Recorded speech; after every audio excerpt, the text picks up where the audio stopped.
Morning all. Due to some health issues, I was not available there. So today I am starting again with ideal gas. So this is manometer. जितना part हम पीछे पढ़ चुके हैं उसके बाद में नेक्स्ट टॉपिक आता है वो मैनोमीटर आता है। और मैनोमीटर समझने से पहले हमें पार्शियल प्रेशर समझना जरूरी है। तो देखिए पार्शियल प्रेशर होता क्या है। पार्शियल प्रेशर का मतलब है कि suppose you have a gas, जैसे कि आपको यहाँ पर ये गैस है, अमोनिया है। तो अमोनिया अगर किसी कंटेनर में फिल है और आपने किसी रीजन से इसको तोड़ दिया मतलब स्पार्क से तोड़ा या इलेक्ट्रिसिटी कुछ भी आपने ऐसा यूज किया और उससे इसको इसके कॉन्स्टिट्यूएंट्स में डिवाइड कर दिया, तो ये नाइट्रोजन और हाइड्रोजन में डिवाइड होगी। तो पहले जब अमोनिया थी तो अमोनिया सिर्फ अपना प्रेशर लगा रही थी, लेकिन जैसे ही अपने कॉन्स्टिट्यूएंट्स में डिवाइड होगी वैसे ही इनका भी अलग अलग प्रेशर पड़ेगा। तो अब यहाँ पर जो होता है हम इस तरह से मान सकते हैं कि आपका जो कंटेनर है अगर वो बंद है तो उस कंडीशन में उसमें कुछ पार्ट अमोनिया का होगा, कुछ पार्ट उसके अंदर नाइट्रोजन का होगा, कुछ पार्ट उसमें हाइड्रोजन का होगा। क्योंकि वो बंद है इसलिए ये यहाँ पर इक्विलिब्रियम साइन आएगा। तो क्योंकि ये बंद है तो इक्विलिब्रियम होगा तो there is the rate of formation of ammonia is equal to the rate of formation of nitrogen and hydrogen. So जो कंटेनर है उसमें कुछ प्रेशर अमोनिया का लगेगा, कुछ प्रेशर नाइट्रोजन का लगेगा और कुछ प्रेशर हाइड्रोजन का लगेगा। तो ये जो तीनों के अलग अलग प्रेशर है that is known as partial pressure. और टोटल प्रेशर जो होगा उस कंटेनर पे लगने वाला वो अमोनिया, नाइट्रोजन और हाइड्रोजन के पार्शियल प्रेशर के सम के इक्वल होगा। ठीक है, तो ये तो है पार्शियल प्रेशर। अब हम आते हैं मैनोमीटर पे। तो देखिए मैनोमीटर क्या है। मैनोमीटर बेसिकली एक फ्लास्क होता है।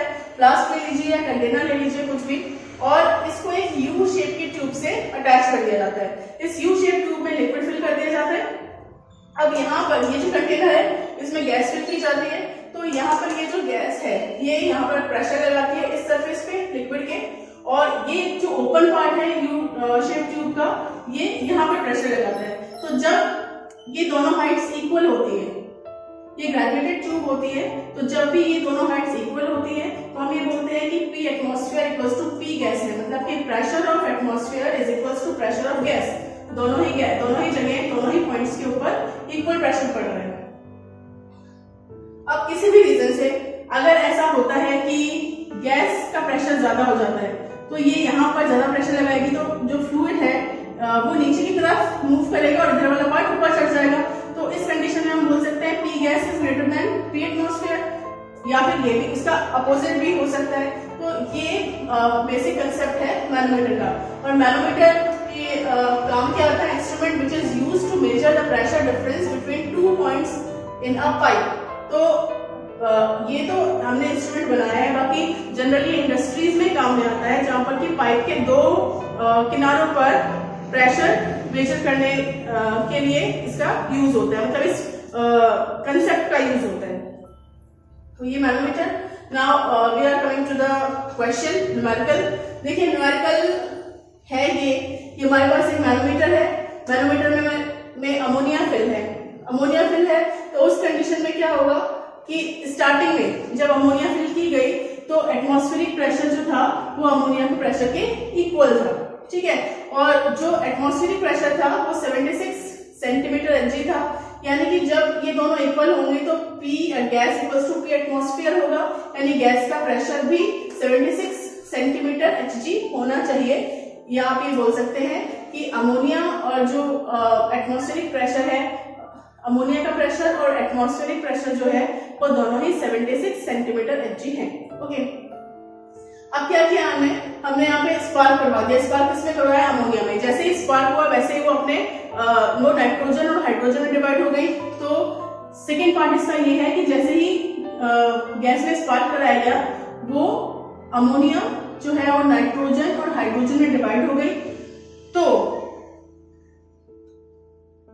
जब कुछ ऐसा हुआ तो तो ये जो गैस है इसका प्रेशर बढ़ गया, और जो ये हाइट है इधर वाली, जब प्रेशर यहाँ से बढ़ा गैस का तो इधर हाइट बढ़ेगी।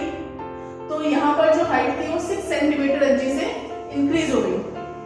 ठीक है, अब क्वेश्चन ये है कि आपको पार्शियल प्रेशर निकालना है हाइड्रोजन का इक्विलिब्रियम पे। अब यहाँ पर ध्यान रखने वाली बात ये है कि इक्विलिब्रियम जो है वो इसका इक्विलिब्रियम है, इसका इक्विलिब्रियम नहीं है।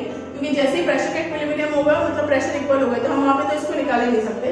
तो जब भी क्वेश्चन इस तरीके से आता है कि आपको किसी पर्टिकुलर गैस का प्रेशर निकालना है इक्विलिब्रियम में, तो वो इस की बात कर रहे होते हैं, रिएक्शन की, कि रिएक्शन का इक्विलिब्रियम, यहाँ पे इक्विलिब्रियम साइन आएगा। तो देखिए अब करना क्या है, पहले तो बेसिक हमें फंडा क्लियर होना चाहिए कि जब मैनोमीटर में प्रेशर जो था वो एटमॉस्फेरिक प्रेशर और गैस का प्रेशर इक्वल था, तो दोनों ही 76 mmHg थे, और उसके बाद में वो 6 सेंटीमीटर से बढ़ गया। ठीक है, तो हमारे पास एक क्लू ये हो गया।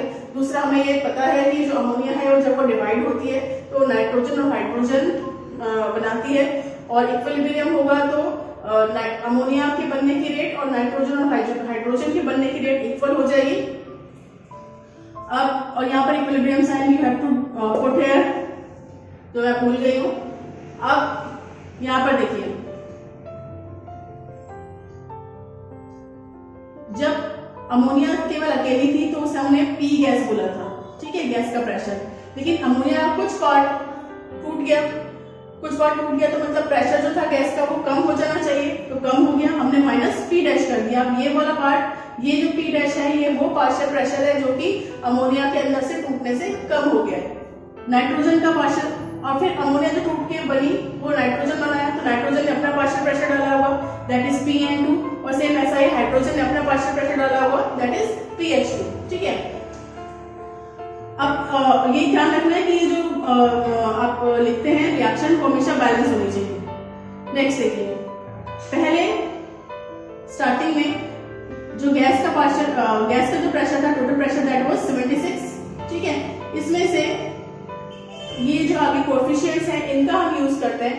इन्होंने इसमें से जब ये टूटा होगा तो कुछ इतना टूटा होगा 2x, मतलब 2x जो है it is representing pressure only, मतलब इसमें से 2x प्रेशर निकल गया, और इस ये जो पार्शियल प्रेशर है वो x पार्शियल प्रेशर है इसका, और इसका जो पार्शियल प्रेशर है वो 3x है। आप चाहें तो p भी लिख सकते हैं, आप चाहें तो यहाँ पे 76 माइनस 2p, और यहाँ पे p ओनली, और यहाँ पर 3p भी लिख सकते हैं, बट मैंने x की फॉर्म में लिया है। मतलब बेसिकली ये जो है, ये पार्ट जो है पार्शियल प्रेशर को रिप्रेजेंट कर रहा है, और जो कोएफिशिएंट्स होते हैं हमारे रिएक्शन में उन्हीं के इक्विवेलेंट हमारा पार्शियल प्रेशर भी हम मानते हैं।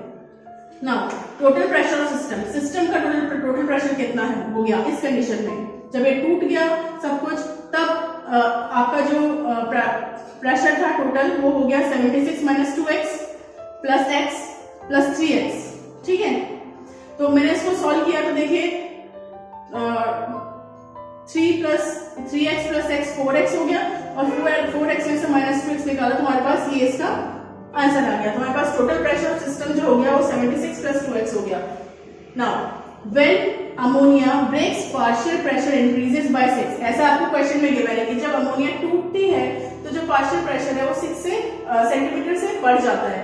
तो हम ये बोल रहे हैं कि हमने ये तो थियोरेटिकली निकाला, और प्रैक्टिकली ये बता रहे हैं तो दोनों पार्शियल प्रेशर इक्वल होने चाहिए, क्योंकि हम ये मानते हैं कि हम जो भी एक्सपेरिमेंट करते हैं तो हमारी जो हाइपोथेसिस है वो हमेशा हमारे प्रैक्टिकल के आसपास एक होनी चाहिए, इक्विवेलेंट होनी चाहिए। तो हमने दोनों को इक्वल कर दिया, theoretical pressure equals to practical pressure कर दिया। थियोरेटिकल प्रेशर हमारे पास कितना है